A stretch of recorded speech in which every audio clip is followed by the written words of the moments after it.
everybody. Before we jump into today's episode, we have two sponsors we want to say thank you to for supporting this show.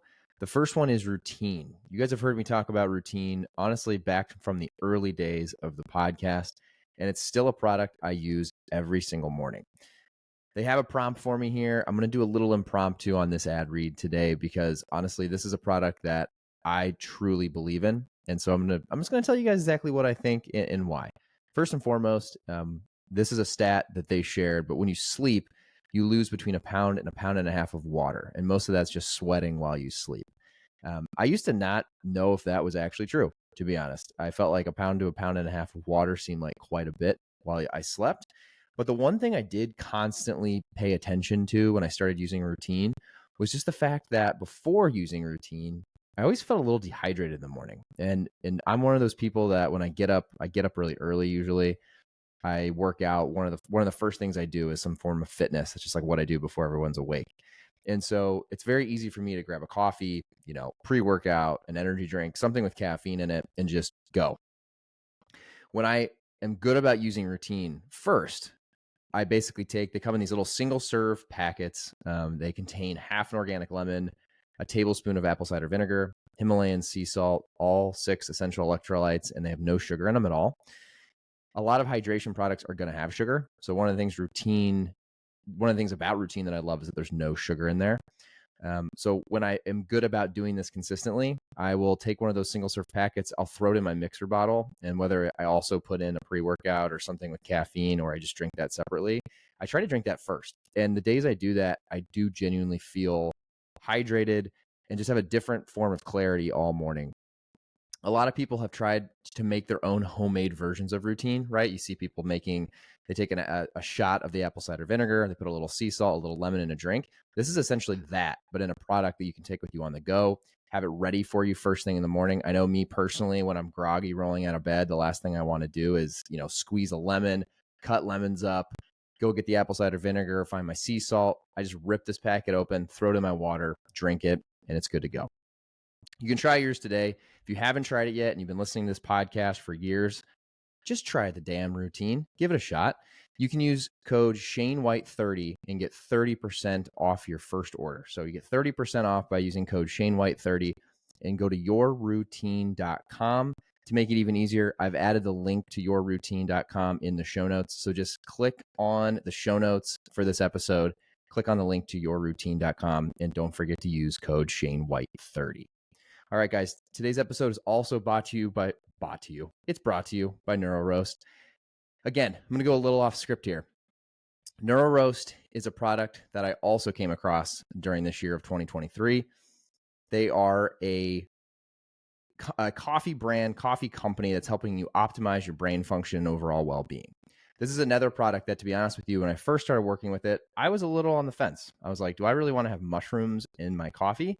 Well, folks, I will tell you, when I use NeuroRoast, one of the things that has stood out to me the most is I'll back up.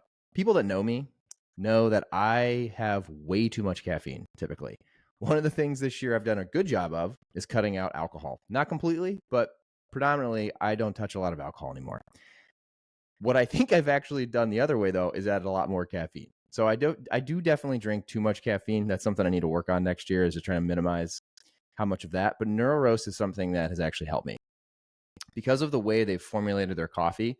Like, unlike regular coffee, which is, still something I consume, but NeuroRoast specifically doesn't cause jitters or crashes. Mushroom coffee provides more balance and sustained energy, allowing you to stay focused and productive throughout the day. So the times I do use NeuroRoast, I'll be honest, I just don't feel that jittery, like, I'm jumping out of my chair or standing here at my desk jumping around feeling. So give NeuroRoast a try. They have some really good flavors. I'll be honest too, the two guys that started NeuroRoast are just really good dudes based out of New York, and they're hustling, and hopefully they can get some people to try NeuroRoast this holiday season by listening to this podcast. So for you folks who've been on the fence, I'm telling you, it tastes delicious. They've done a fantastic job of making this coffee not only be functional, but taste fantastic. And if you want to try NeuroRoast, you can use code ShaneWhite. So it's super simple, just ShaneWhite at checkout. you'll also get 30% off. So if you go to neuroroast.com, and once again, I have added that to the show notes. So just click into the show notes while you're listening to this episode. You can click on NeuroRoast link directly. Don't forget to use code just Shane White, and you'll get 30% off your order. Hope you guys love both these products. I'm trying to not only bring you guys products that I use, but that I believe in on the podcast. I'm not taking ad reads for any brands that I don't really believe in. So anyway, hope you guys love both those products, yourroutine.com and neuroroast.com. I've added those links to the show notes. I hope you guys love it.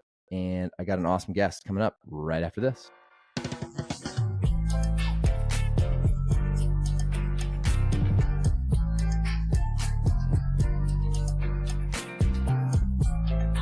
All right, everybody. Welcome to another episode of the Shane White Show. This is actually the first one I've recorded of the new year. So first episode of 2025. Pumped today to have an old friend on the podcast. Reconnected over LinkedIn and haven't seen this guy in a long time. But Greg Burns, welcome to the show, my friend. How are you? Good. Thanks for having me. It's exciting. I'm excited too. I was laughing, thinking to myself, I'm like going back through the timeline of meeting you. And I was like, wait, shit, we met at Entrepreneurship Academy. Yeah. I'm like, that's right. Even before Purdue. That was, right? Senior year of high school? Yeah. Or like the summer between high school and college? It was one of those. It was either the summer after junior year of high school or the summer after senior year. I don't even remember. I don't remember either. But either way, I've known you forever. So it's funny to connect so long. Shit, it's been like, what? It's like 15 years that I met you. That makes me feel old. We'll use a smaller number. Let's skip back. So for everyone listening today, this is going to be a fun one. A couple reasons. One, going through Greg's career so far, he's done some really cool stuff. So we're going to dive into that. The other one, which if you've listened to podcasts recently, you know it's an interest of mine, which is real estate. So Greg's got a super solid background in real estate. And then a newer interest, which we've talked a little bit on the podcast about, which is just private equity in general. I was telling Greg before we hit record, I transparently have always just been really curious and not smart enough to be looped into the private equity world, but I've always wanted to learn all about it. And I find it really intriguing the more research I do, just like how it works and how it even was started and all that fun stuff. So we'll dive into it. But without further ado, Greg, I'll let you give a quick little intro just to yourself, what your role is, what you're doing, who you're working for,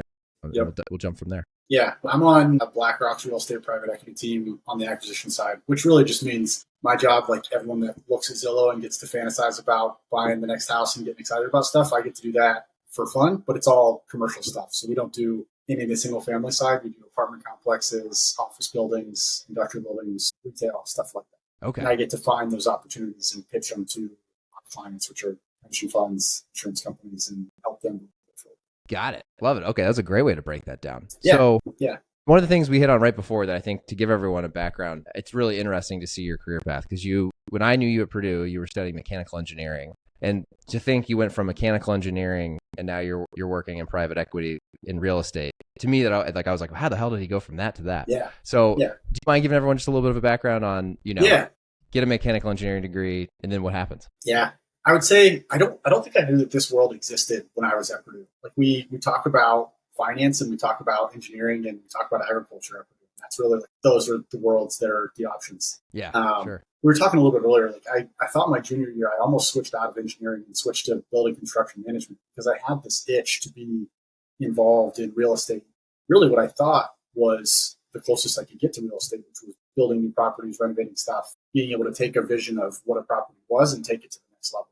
I never really knew about the world of running it on the private equity side and being kind of the decision maker without being hard hat and glasses every single day. So I feel like the private equity side ends up being a decent hybrid. But back on track, the path to get me there, I worked construction in high school, which you wouldn't think would be a step in that path, but it set me up to, when I graduated, start doing some real estate investing on my own. So I moved to Indianapolis right after Purdue, hated the concept of paying rent. Like I just decided I can't stomach this, even though at the time it was like me and a couple buddies renting a house and paying $450 a month kind of thing. Sure, yeah. It's not bad, but decided I needed to buy a house, renovate it, fix it up, convince some friends to live with me, pay them in pizza and beer to rip up floors and paint walls, move cabinets, stuff like that. So you did that once you moved to India? Yeah. Yeah, oh, so the first one I got, the intent was to fix it up and move in. And so got this bank auction foreclosure. The bones were good. It was right by Butler's campus. Ended up spending 6 months every night and weekend, kind of ripping walls down, repaint, new floors. Nothing structural. So we left all the electrical, plumbing, gas, everything, but it was new cabinets, new floors, new paint, new fixtures, updated bathrooms, stuff like that. In the last, sometime in the 6 month mark, I was outside pressure washing the outside, and literally it was like the final touch of like, this thing's starting to look good. We're about to put on to either move in, or I was going to try to rent it for 6 months until my current lease was up. Some guy walks up with a checkbook and is like, ready to buy this property today. No way. Accidentally flipped one. And that was the start of everything. I never intended to be like a full real estate investor. It was always like, I just wanted one to live in. You had like the basic concept that I've heard a bunch, which is like you buy the first one or have like 2 apartments in one building and you live in one, rent the other one out. Yep, exactly. So I kept doing that for 4.5 years. And really the intent was always to buy, renovate everything I could, add that value and sweat equity. And honestly, kind of therapeutic to be able to swing a hammer and see something actually come together versus sitting at a desk, which is what I was doing for my day job, which the day job was great, but this was even more fun. So I ended up taking that and rolling it into 2 more, ended up building a little portfolio, did a handful of deals and ended up renting all those out. And there was a day all around the 4-year mark, married at this point. It's a Saturday. I spent like the whole morning working with the bank, trying to figure out how to get up, like set up the next loan, and spent the whole afternoon knocking down walls and came home just covered in drywall, dirt, and dust. And my wife looks at me and is like, you look like you had a blast today. Like you actually look like you had a great day. How do we get, you're having more fun doing this than you are doing your regular job. How do we take this from hobby to career? Oh, that's cool. And that's what really started that conversation about getting to where I am now. And I still didn't know that this world existed. It came more to do I double down, try to grow a portfolio of duplex, triplex quads and get that to a place where it was enough to be my full-time career? Or do I go back to school, learn finance? Because engineering, I really took like management 200 and Econ 251, and that's it. And we chose that route.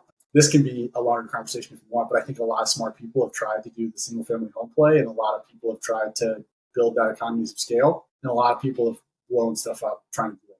Oh, I can imagine. And I know I'm not the smartest guy in the world, so it was fun and it was great while I did it. But at a certain point, I feel like you lose some of that understanding of each corner in the neighborhood and being able to be there and know the community and be involved and do it the right way. And I didn't want to go that route. So I ended up going back to school, still kind of deciding where. I knew real estate, but I didn't know what that meant.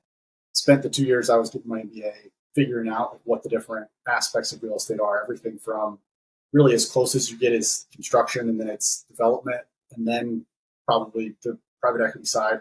And then from there, you can go debt, mezz lending, different structures like that, all the way to like the REIT space, CMBS. Like all of that was new to me, and got to spend a lot of time while I was in school talking to people that were doing it and hearing what they liked and didn't like about their jobs. And the private equity side sounded like the perfect fit for me, where you're still boots on the ground. You're at the asset. You're making decisions that are going to transform these properties, but you're not necessarily married to one property for 5 years while you're going from entitlements and working with city governments to figure out what can and should be built to selling the asset 5 years later. I get kind of that hybrid of I can spend a good amount of time with something, implement a project, and work on a few other things at the same time. Got it. Okay. Yeah. And so one question I have right away as you were going through this, because back then, I'm trying to think back to my life when I had just got out of Purdue and was going and moved back to Indy. How did you fund the very, very first one? So like, did you do a good job of like earning money in college? Because it's funny. No. I haven't talked.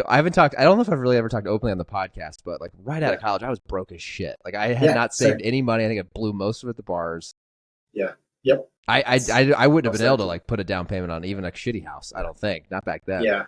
So how did you come through? Yeah. How did you even get to that? Because I think as someone that young out of college, I would be curious. It was me and one buddy. So we went in together.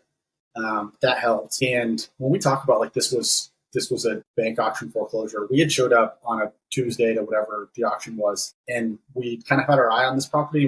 We'd seen it listed that it was going to be up, and we lost. So we didn't have the highest bid because we had together, this guy and I had $40,000 to our name. So that was it. It was literally the full bank account. We lose. A month goes past. The bank reaches back out to us and says, hey, you guys were the only other group that showed up that day. The person that won fell out. If you guys are still interested, we'd take the offer that you put in. So short version of the story is I split it with a buddy, and it was literally $40,000. Yeah. Wow. So it was like every dime that I'd saved for the first 6 months out of school and trying not to spend any money anywhere. Okay. Wow. Yeah. Good for you, man. Because that first one is, that's the first domino. And that sometimes I think is the hardest for people to actually figure out how to even get started. It was scary. It was scary because it was literally the full bank. And when you did that, I'm assuming, did you like run some model where you're like, hey, we're going to put 40 in, then we're going to need to put another 20 in. It's worth, now we've put 60 in. We think we can sell this for 150. Was it something like that? Was it as simple as that? Or how'd you guys even know? It was worse. It was worse. I should go back and look at what I did. So I built an Excel file, but like real estate has a few pretty simple terms like the cap rate and you're looking at an IRR, things like that. Like, I didn't know what that stuff meant. I had no idea. So I really looked at it as I can buy this house, and if I fix it up and get a mortgage on it, what would my mortgage payment be? If it's me and this one guy and there's 2 other bedrooms, if we rent out the other 2 to 2 of our friends, does their rent cover taxes, insurance, mortgage? And the answer was almost. So we're like, great, this is perfect. This is a net positive. Somebody else is paying our mortgage. We're going to call it a win. And that was without like calculating anything. Like, what if we needed a new roof? We were way over. Okay. Yeah. Because that's it's funny, Greg. I've had this conversation on here multiple times. Is I remember when we bought our first house in 2018. Like no one teaches you that at school. Even like I got a business and finance degree. No one taught me like, hey, you're making X. This is how much your house you want to potentially buy. Like, this is what you should think of. That was never a class, unless it was just something I just didn't take. I'm pretty confident that was not something that is widely taught. So good for you guys. You just dove in and figured it out. Yeah. And I think it's a scary way to do it.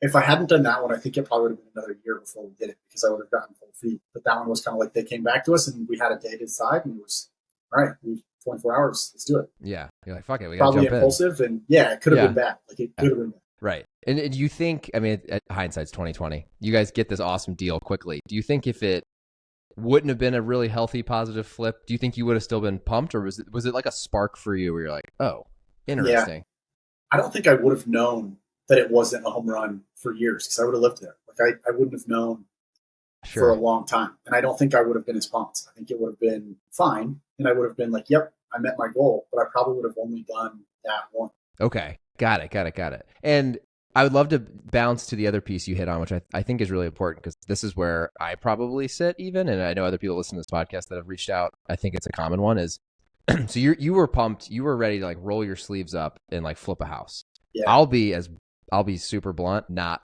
at all what I want to do. Just doesn't fill my cup. So I've always looked at the other side of like, could I get into like a multifamily or something where it's like, I'm basically just a passive investor and I'll save money and be like, hey, I'm willing to just, you take the money, you go do what you do, and hopefully it comes back and pays back. It sounds like you said you looked into that and you kind of ran that math and said, maybe not what I really want to get into and not the path I want to go. So for everyone listening, I think that's a huge lesson because I think most people who want to dip their toe into real estate, they hear the like flip it first. Then it turns into like, okay, can I get a portfolio of houses or apartments? And then I think the multifamily thing, you just keep going down this path that most people start learning about. What was it for you? What kind of went into that decision to say, hey, okay, I could go down that path. I'd rather go get my MBA and go down this path. I mean, what was that whole process like? Because I think that's a big pivotal decision you made. Yeah, I think I honestly realized that the ones that I did well on, I was lucky. And there were ones that I didn't do well on, right? Like everyone only talks about the wins.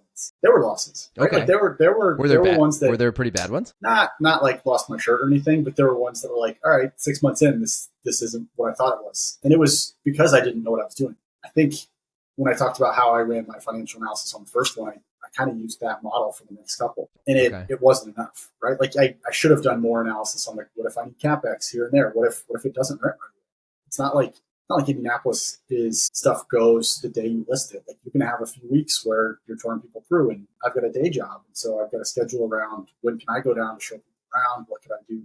XYZ operational aspects. And I think have you read the book Richest Man in Babylon? No, I have not. It's a quick little like 100-page read, but there's one anecdote from it that's the story of a guy who gives his money to somebody that runs like a pearl shop, and this guy has this great idea that he's going to go invest in. I'm mixing up what the actual industries are, but it's somebody whose day job is like investing in pearls, and like I'm going to go run this new company that's all about diamonds or something like that. And basically, the moral of the story is that guy loses all his money. And it's trying to have that lesson of work with people who are experts in what they do. You're not going to be able to be an expert in everything. And I think I realized that I was good enough at most of the real estate stuff. I didn't know the finance side. And so I was honestly just lucky and fortunate on the ones that went well. But I wasn't the expert, and I didn't know how to get there. There were plenty of things out there to try on your own. And I also didn't have the capital to do it, right? Like to build a portfolio that you can actually live on takes quite a bit of down payment or time, right? Like there's the model of you buy something, you renovate it, you refinance it, and you get all your capital out and put it in the next one. The tough part of that is that in a downturn, you lose everything. So I think that's where you get some of the rate scenario stuff that happened in GFC. Sure. No, that's really wild. Yeah, man. Do you think, I guess same question back. Do you think if you would have just kept getting winners, would you have kept just continuing on that path? Because I could see how that could be addicting almost too. It's like, oh shit, I figured this out. Yeah, I figured this out. Like I could do this forever and I'll just get a bigger and bigger portfolio. Yeah. Okay. Yeah. And we don't need to go too deep into it, but that's where a lot of like the real estate crashes happen, where people doing that, like just win after win after win. And they're like, I can't lose. Yeah. And in different periods of time, you could get 95% LTV loans. So really, you're not like putting much in. Your risk is low. Sure. And now we've got some protections around that, but we can debate that for hours. Yeah. Okay. So let's fast forward. You decided to go get your MBA. Yeah. Okay. I would love to ask you this question, because this is another decision that I think in life is becoming like a bigger and bigger one too. How did you justify or figure out going back to school, obviously signing up for a ton of debt essentially, or however you want to fund it, but just an expensive couple of years. Yeah. And then I'm assuming, did you go full time, or are you doing it part time? Like I always wonder how people think through that and decide on the MBA route. It's one thing that I just probably didn't put enough energy into to like research on my own, but I'm always just curious how you decided to go and go back to school. Yeah. I don't think enough people say this. If you don't have to do it, probably shouldn't. I don't hear that very often. Yeah. And it's for me to get where I thought I wanted to get. I knew I needed it. I knew I knew nothing about finance, and there were only a few paths to get. Okay. What's interesting, and I don't know if it would have changed anything for me. I don't know. Obviously, I don't have an MBA. I don't know specifically what you learned, but I remember our mutual friend Ross Sauer. I remember he got I can't remember what it was called at Purdue. It was basically like he got like a master's. It wasn't an MBA though. I don't remember what it was called. It was like he stayed on for an extra year and he got like, I think he might have got his MBA actually. I'm butchering this. Yeah. So Alyssa did that one. Purdue calls it the 3+2 program. That's it. So it's you basically like speed up your undergrad into 3 years. Yes. And then you do 2 years of MBA and you finish in 5 years. Yes, that's exactly it. Yep. Yeah. I always the fun joke is, Alyssa finished that program in 4 years. And I finished my 4-year program in 5 years, so we kind of did it backwards. You guys just flip flop. That's right. She was always ahead and stuff. I remember that. She was smart. I'm the reason I ask and laugh about that is because I remember back then. I vividly remember Ross doing it actually, and thinking to myself, he was one time we were studying. The whole moral of the story that I'm bringing up. I remember we were both sitting in Cranor, and he was going through some of his stuff, and he was going through how it seemed like in that program they were doing a better job than in undergrad classes of actually like giving you like a real life problem set. And I remember thinking to myself, I'm like, dude, I don't get any of this because I've never worked a real like corporate job. And then like after working at Cummins, and then I worked at Walmart.com, and then going to a protein bar company where it's like we're literally like making food and you're selling it. And there's only it's a small team, so you see everything that's happening. I always thought to myself, I'm like, after that, then getting an MBA would make so much more sense, because you at least understand like how the world works a little bit and how a company operates, and then you're learning the logic. Whereas I felt like undergrad kind of like forced the logic at you before you actually ever left those doors to learn how a business was run. Yeah. So good for you for going back. I'm sure it was. I feel like I could take those same classes now and actually be really interested. And be like, doing this, or I see that, but I didn't maybe understand the concept or whatever. But you hit it exactly on the head. Having worked for a few years, I think there are people that can go straight through and they understand it and they get it. I wasn't one of those people. Like I had the engineering background, and like I didn't know what business meant. So working for a little startup, I got to see everything from finance to operations to marketing. Then going back to school, that made all those classes really interesting. Oh yeah. And this is another one that people don't probably talk about a lot, but the grades actually do not matter. Oh, really? And I shouldn't say that, but realistically, I think it was kind of refreshing, because you could take a class, and let's say I'm in my operations class, and I really only care about the lessons we're going to learn in weeks 2, 3, and 5. I show up to every class, but I really pay attention and like dive in on those classes and participate on those days. And then other days I'm there, but it's like, I don't think I'm going to use this. I don't care that much about the grade. So I'm not going to spend a lot of energy. And why would is the grade not matter because the companies that you're interviewing don't really care? Yeah, they actually, a lot of the MBA programs have grade non-disclosure. So they don't let you put your GPA on your resume. And then they force this curve that's like everybody gets a B except for like 5 people that get A's. It's a weird system that I don't think would have worked for me in undergrad because I just wouldn't have done anything. But you're right. Like when you've worked a little bit and you have that interest and you know what you're actually interested in and want to learn, it does tend to work. Oh, that's really cool, man. Yeah, that's interesting. So it sounds like for you, it was the right move ultimately, obviously. It was. Or, It was. Yeah. I think I had to do it. I think I had to.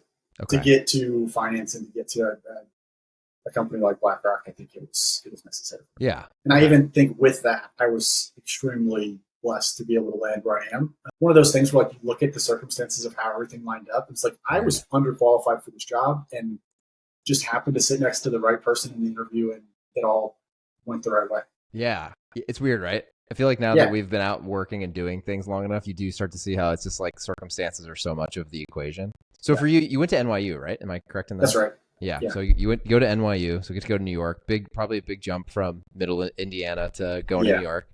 Yeah. Get your MBA. Give everyone a little bit of rundown. I mean, obviously, we talked where you were. I mean, you were in Indiana, grew up in Lafayette. Yep. Go to Purdue. One of the townies. Yeah, you were townie. It just what a wild like transition to then go to NYU. I'm sure all of a sudden you're in the Big Apple. You're getting an MBA. You get out, and then I know you worked for another real estate company, and then BlackRock, correct? So give everyone a rundown. It's funny too. I don't know. I'm excited to get into it a little bit. I don't know a ton about BlackRock, but to be honest, like if someone's like list off 5 private equity firms, that name would just have come to mind because I know it's one of the big ones. So give everyone a little bit of rundown too, and just how'd you land on BlackRock after getting out of getting your MBA, and how did all of it come to fruition where you are now? Yeah, I think so. A bit of a misnomer. What BlackRock does, like private equity, is actually like a very small percentage of what we do. But I even thought, like as I was walking in the interview, I thought the same thing. Blackstone and BlackRock, conveniently enough, same name, similarly enough that it's confusing. Both, I think, they love when they're confused for the right reasons. They vehemently hate when they're confused for the wrong reasons. It's like, we'll probably, I shouldn't say, maybe we enjoy being confused and people thinking that we're bigger in the private equity space than we are. But Blackstone's the one that's more private equity, and BlackRock's more like ETFs and that kind of stuff, which is, I had no clue, even as I was walking in. And to be honest, I was walking in thinking, this is a practice. I'm underqualified. Like this is just one of the first ones that's coming out in the recruiting cycle. I'm going to walk in here, brush up on interview skills. It forced me to do my resume. And I walked out. I'm like, shoot, these are really smart people that are fun and are going to push me to be a better person and a better, honestly, overall well-rounded person, both career and personal life. And I walked out saying, like, I want to be here. This is the place I want to be. So it's one of those weird, again, like moments where it didn't go as I expected, but the perfect thing for me at the time. Sure. So that path, though, I worked for a small real estate firm in Brooklyn when I was in school. So that one that was in between school and BlackRock was actually an in-semester job that I basically like spent the first semester running around the city, asking people to get coffee with me and just trying to see what they did, what they liked, what they didn't like. And then 6 months later being like, by the way, would love to help you and put something on my resume. You don't even have to pay me. Just like, let me put real estate on my resume. And so this company that I worked for in between or during school, it was a small 4-person shop. And they had a couple high net worth guys backing them that basically said, like, we want real estate allocation. Here's a couple $100 million. Build us a portfolio of multifamily that will continue to either appreciate or cash flow or both over the next 50 years. Wow. And they had 4 people. So the most junior guy was smart enough that he didn't need to spend his time building out tedious Excel models on 100 properties that they're going to end up pursuing 2 of. So I went to him and I said, Alex, let me be your Excel jockey. You've got more important things to do. Just let me get the experience and I can take care of this tedious stuff for you. So I did that through my second semester and then interned at BlackRock that summer in between 1 and 2, and then kept doing some work for that small group through my second year too, with fully transparent about like, hey, I'm going back to BlackRock, but I love what I'm doing. You guys are fun. I'll keep working. Oh, fun, dude. It's smart too. Smart way to kind of like crack your way in and just like, It's like the classic Gary V model, if you've heard of that. I mean, he's just like, Yeah. give for free just to get the experience, and you'll learn more and you'll build the connections that'll pay off well down the road. Good for you, man. That's a cool way to do it. I got that advice from the guy who ended up hiring me for that small shop. So I can't take credit for that. That's amazing. Yeah. And you probably learned, like, there's something weird about when you work for someone like in that capacity, where I feel like you probably have the room to just totally fuck up. Right, for lack of better words, like because you're like, I'm here part time, I'm trying to just learn, so you probably get to take more risks, like try things, ask the dumb questions that maybe you feel like at BlackRock you like should know. I know I felt that way in my first full time job. I'm like, absolutely, it's fucking paying me to be in this role. I feel like I should have known this answer, which is always a bad mindset to have anyway. So good for you, man. That's awesome. And then 100%. And then when BlackRock obviously asked you to come back and be on a full time. What was that like? Like starting there, you're done with NYU. I mean, you've now made that full transition from being in Indiana, working in engineering, doing flips to you're in private equity. Like that'd be a surreal moment. Yeah. There's another step in that process too. So I actually started on our real estate debt team. Oh, okay. Which basically we were lending to mezzanine loans, high level, just an analogy. Think like you bought your house, you got a loan from the bank if you bought, just round numbers, let's say you bought a $100,000 house, you get a 70 LTV loan, 70% LTV. So your loan is 70% of what you bought it for. So round numbers, 100,000 for the house, 70,000 is coming from the bank. Let's say you wanted to do an addition to your house. You would get a second loan that's another 10,000. So that would take you from 70% LTV to 80. So it's a riskier tranche and usually at a higher interest rate. And so the group that I was working for did mezz loans like that, but on huge apartment complexes and offices and industrial facilities and portfolios, things like that. And then they also did bridge loans, which, again, oversimplifying everything here, it's basically brand new property, just got delivered, but doesn't have the cash flow to get approved by a long-term 10, 30-year loan from a bank. So they need something in between. So that's why it's called a bridge. Is you're bridging from construction to fully stabilized building. Whoa. And again, you pay a higher interest rate for that because it's riskier. So the group I was working for did that. And that was another one where I got to ask my dumb questions and learn real estate without it being, I knew it wasn't necessarily the goal of where I wanted to be. I liked it. Like it was fun. It was interesting. I learned a ton about real estate fundamentals and a ton about finance. It was much more technical on the finance and on the legal side, just understanding the structure of things. But to me, it was still finance. It wasn't real estate. So that was a step. And it was adjacent to the team I'm on now. And I kind of had eyes on that team for that year and a half that I was on that team. And then moved over to that equity team when a position opened up. And I walked over to the MD's office and put my hat in the ring. Actually didn't get it. And then a second position opened up and I got that one. So that was another 6 months later. Love it. Yeah. Cool, man. Yeah, I mean, you seem like you kind of raised your hand and were like, yo, let me learn. I want to dive in. I think it sounds like in your story, like that truly is what separated you a few different times is you were willing to just roll up your sleeves and maybe do the thing that some other guy at NYU that was like, no, I want to be XYZ. I could see how that could be. There could be some roles in there where you learned a lot more than you would have just in the classroom. But it wasn't necessarily the obvious step that necessarily like every person that goes to NYU to get an MBA and then go into real estate would want to take. Yeah, that's probably right. I haven't thought about it. I think it's more of I just don't sit still well. So I got to just find the next thing. Find things to do. Yeah. I learned recently in the last couple of years that I have horrible ADD and ADHD and just never knew that. I'm like, why did I always suck at studying at Purdue? It's like, probably because I couldn't sit still and I'd just be bouncing from course to course. Yeah. So, okay, now you're at BlackRock. What's it been like? So private equity, for everyone listening, can you just explain like what that term means and how it works with what you guys do? I think that's just like maybe a big misconception as well. Yeah. I'm going to oversimplify this and maybe be a little bit off base.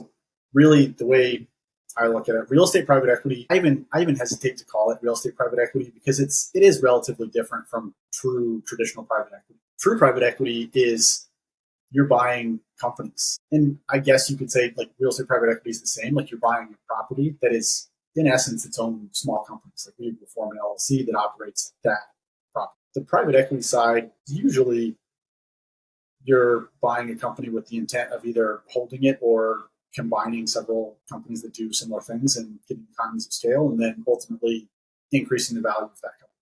There's way more to it, but that's kind of the high level of what I would view it as. On the real estate side, it really just means the private side just means it's not on the public markets, right? Like it's not a stock, it's not a bond, it's not it's not something that I can go on my Vanguard account and buy. It's something that I physically have to work with a group to buy on. Okay. And would you say most in your world, are most of the folks that are looking to deploy capital, like with you guys, for example, is it super high net worth individuals for the most part, or is it companies? Like, how does it? Yeah. Who are the people that are then like, hey, I'm going to trust BlackRock to go do Yeah. XYZ for what Greg's doing? Yeah. I think it varies from shop to shop, but I would say primarily it's going to be pension funds that realistically, real estate makes a lot of sense for pension funds because they buy real estate with this money that people have saved for their whole careers and essentially given to the company to manage on their behalf to then eventually pay them out when they're retired. So once they're retired, the company has to start paying them, right? Right. Real I've never estate thought about that. works. Like, what do they do with that? What do they do with all? Yeah. Okay. So real estate works well for that because you can buy an apartment complex. And ideally, if you make a good investment, the value of that property goes up just like it would a stock. But at the same time, you have people paying rent and you have cash flow. I'm going to make oversimplifications again. Yeah, no, this is great. You're great at doing that. Yeah. Because for most people listening, this is what they need. Yeah, it's really similar to a bond. Like you're buying something that also pays out a dividend. For real estate, it's just the cash flow from people paying rent, whether that's an office lease or tenants in a multifamily building. And so for pension funds, they have their investment in the property that's hopefully increasing in value. And then you also have the cash flow that's coming out that can hopefully cover the monthly payments you're paying to your retired folks. So it's a really good balance. And most pension funds, so they've effectively gathered all this money over people's career and are investing it, and they have target allocations. So let's say they're going to target 18% of what they've gathered will go into real estate. And then another 20% will go into just the normal equities market, buying stocks and ETFs and things like that. And then they'll have a bond allocation. I don't know enough beyond that, but I'm sure there are other small buckets and groups of where stuff goes. And that there's a lot more that goes into that because as each of those markets move, obviously, if you're targeting a certain allocation threshold, if the stock market rips, but the real estate market stayed flat, technically you should be putting more into real estate to balance out that target 18%, which really it drives markets more. Oh, I never thought about that. So then they're calling, again, dumbing this down, but then they're calling you and they're like, hey, what's the best, what's the next deal I should be putting more of our money? Oh, wow. They're basically like, hey, we're ready to deploy again. We need to increase our allocation. And we're looking at what we have in real estate and saying, let's say we're underweight multifamily. We believe in the fundamentals of multifamily. Let's go there. Office is kind of a 4-letter word right now. So nobody really wants to touch that for a cash flowing kind of investment. I think that's more on the opportunistic side where you're looking at people that they don't have the need to pay out retired folks monthly, right? Like if you're taking a riskier bet, you've got to be comfortable that you're going to have months and years that don't cash flow. Okay, sure. And so to get back to your question, so pension funds, one bucket of capital, a lot of groups have insurance companies, but the exact same concept, right? I pay insurance. I pay them every month for my premium on, let's say, my car insurance. Their goal is to grow that money fast enough that whenever I file my claim, even if they pay me out the exact same amount of money that I paid in, they still win because they've invested my money for 10 years and earned, I don't know, a 10% annual return. Yeah. Great. They're happy. So true. It's so funny, like even to dumb this down further, I just had a conversation with my sister, funny enough, because she was asking me about high yield savings accounts versus putting money in the market. And like she's in med school. So like she still has a debt coming in where she's like, I have extra that I don't necessarily have to spend. Should I like invest it to then like, it was funny. We were having this whole conversation and it's just really interesting to like how many folks, I would say like the average human listening to this probably just doesn't realize, like they're probably thinking like their checking and savings account and just like allocating between those two. And like, man, if you just can take some of that and reallocate it into all these things you're talking about, like how much faster your wealth can grow.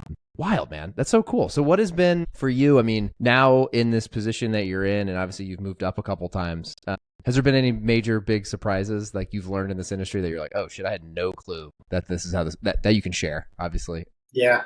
Just curious on like now that you've been in there for a little while, is it what you thought it would be? Are there things that have been surprises? I don't think I even knew what to expect, to be honest. I'm sure there's plenty. It's hard to like look back and say what was the most surprising. I would say the one that I don't think I learned enough about in school was like how important the legal structure of things can be. It's like looking at how if you have a loan or if you have a joint venture partner, like making sure that the terms of that are aligned so that everyone's incentivized towards the same goal. If you mess that up, one group could be incentivized to sell as fast as possible, but your overall goal was to hold something for 10 years and capture that cash flow and pay out your pension holders, that's a misalignment. So making sure that those terms align so that all of the parties really are working towards the same goal. It's like the rowing in the same direction. That was probably the most surprising was how important that was. And honestly, how difficult it is to read those documents. Reading through like a 150-page JV agreement that is circular, like it'll reference terms and go back and forth, was really challenging. Oh, and is this something you have to do? You don't have like a legal team that's doing that for you? I'm drafting. I work with a legal team that can help me, but I'm usually like putting together the term sheet and then working with the legal team to help put that together. Yeah. There you go. It's a big responsibility. Love that. Has being at BlackRock and being in these different roles and learning all these things, has it changed your perspective on your own investment portfolio and like how you think about it now? And I'd be curious to know, like, since you've joined BlackRock, like, are you still involved in real estate on your own? I'm not. I haven't done anything new since joining BlackRock, and I would love to. I think realistically, when I was in Indy, the reason it worked was because I could put the sweat equity in, and I could make those improvements without paying a contractor. That honestly, that's another one where it's hard to know what you should be paying someone to do. If you can read a million articles that all say a wide variety of ranges of cost for even replacing the same kind of thing. So not being able to do it on my own, I think, is why I've stayed more away from it. And also, like, my whole career now is very much concentrated on real estate because my job is real estate. Sure. So if I'm looking at my own like diversified portfolio, as you can call it, if I do more real estate, but then the real estate market tanks, I lose both what I've saved and probably my job. So we're working on kind of that balance. Oh, that's a good point. Yeah, that's a good point. Yeah, that's kind of tied together now, right? Yeah. The other piece is New York's just so dang expensive to get started. I would love to. The dream would be here to buy like a 5-story walk-up building. It's just a different apartment on each floor. Live in one, renovate another one, rent out the other 3, and just shuffle the deck over the course of a couple of years and eventually have a fully renovated building. I would love that. The problem is stuff's just so expensive. Yeah, I was gonna say. I mean, what is it even? I guess I'm sure it depends on what part of town, but what does it even run now? What would you're looking at like probably between 4 and 20 million. Yeah, I know that's a wide range, but like I was thinking north of 5 probably easily. Yeah. Okay. 4 is for one that you're not really sure that you should be living in. Yeah, it's like questioning neighbors, questioning at the spot. Yeah, wild, man. Yeah. It's crazy. Like a place like New York. I don't know if Chicago's that way. Really, I'm out further enough in the suburbs that I don't. I mean, like our neighborhood. It's definitely not. It's not Indiana by any stretch. Yeah, that's wild. Is it? Are you pumped where you are now? Like, do you feel now full circle? Is this filling your cup the same way, and you're really pumped and fired up, and see this as a huge opportunity to keep going? More so than I thought it would. Like Alyssa literally laughs at me on Monday mornings. Like I'm excited. I'm like, oh, that's great. Oh, I love that. Like this, it's a really fun job. I made that analogy at the beginning about like I have fun scrolling Zillow and looking at houses. Like I really feel like my job is as exciting as that. Like I get to look at real estate every day. I get to try to decide how I can improve a building in the community the right way, and it's a lot of fun. And you can play the game where you're convincing yourself that you're helping pensioners. Yeah, that helps me feel good about it. But it's also just like the job is fun. Yeah, it's funny. It's way easier said than done. But I tell you what, if you can find something that you wake up with that feeling, I wake up every Monday with that feeling too, man. Yeah. And it changes your life. All of a sudden, you go from the Sunday scaries to just being fired up on Sunday night. A fucking 180 from what most people deal with. So that's good. Yeah. Pump for you, man. That's honestly awesome. I feel guilty sometimes for it, for enjoying it as much as I do. You're like, I shouldn't like this much. No, that's great, man. I mean, that also means that's where you're supposed to be. So that's awesome. You're obviously in the weeds of it. Where do you think, can you give anyone that's listening who's kind of a novice of even multifamily? Like for me, I guess, like I told you at the very beginning, I know some people listening here, I've had some folks on here in that space. Any suggestions? Just because you're obviously kind of at the front spear of it from like a profession. Where would you suggest the average person like myself even goes to even think about getting involved? If you had to guess. There's probably like a spectrum, right? Like I think the average person probably, and I can't make investment advice, so disclaimer. This is I was going to say, not investment, 100%. But I'd say the average person probably, if they're willing to put in the time and figure it out, can do 1 or 2 personal real estate investments on their own, whether that's like a single family home with duplex, something like that, or even like they build a carriage house behind their house and rent it on Airbnb, that kind of thing. The average person can probably put enough brain power and muscle into figuring that out. Beyond that, I think I'm going to go back to that richest man in Babylon analogy of trusting the person who's the expert. So I think there's a lot of value in trusting someone who does it. And there's a lot of small shops that are they probably won't even say real estate private equity. They'll just say like real estate company, real estate group that'll buy apartment complexes in communities and operate them. It's like there's a few in Indianapolis that are relatively small, but they'll take investments from private investors as long as there's rules around whether you're accredited or not, or things like that. Yeah. But you can put a chunk of a few $1,000s into one of those companies, and they're buying one specific asset. There might be you and 20 other people that are in that investment, but you're really getting the same allocation to real estate without having to know how much a plumber should charge you at 3 in the morning when pipe bursts. Right. And dealing with that either. Yeah. Right? So I think that analogy of trusting the expert, trusting the if you're going to invest in diamonds, go to a diamond seller. Right.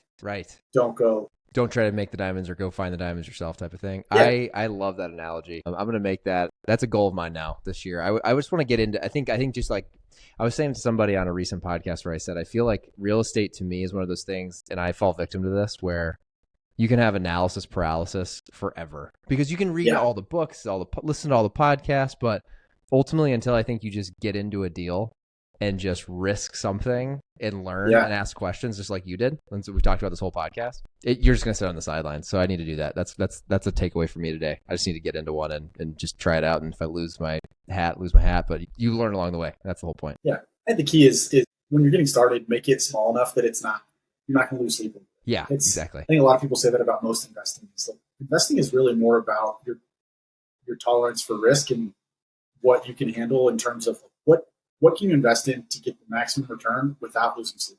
And I think that's the key is making sure that it's still fun. You want it to be fun. Sure. You want it to be fun. That's a good way to think about it. Yeah, it's funny. Where I've done the analysis paralysis thing is, and it's probably just timing with when I was ready to make a move and what the markets look like.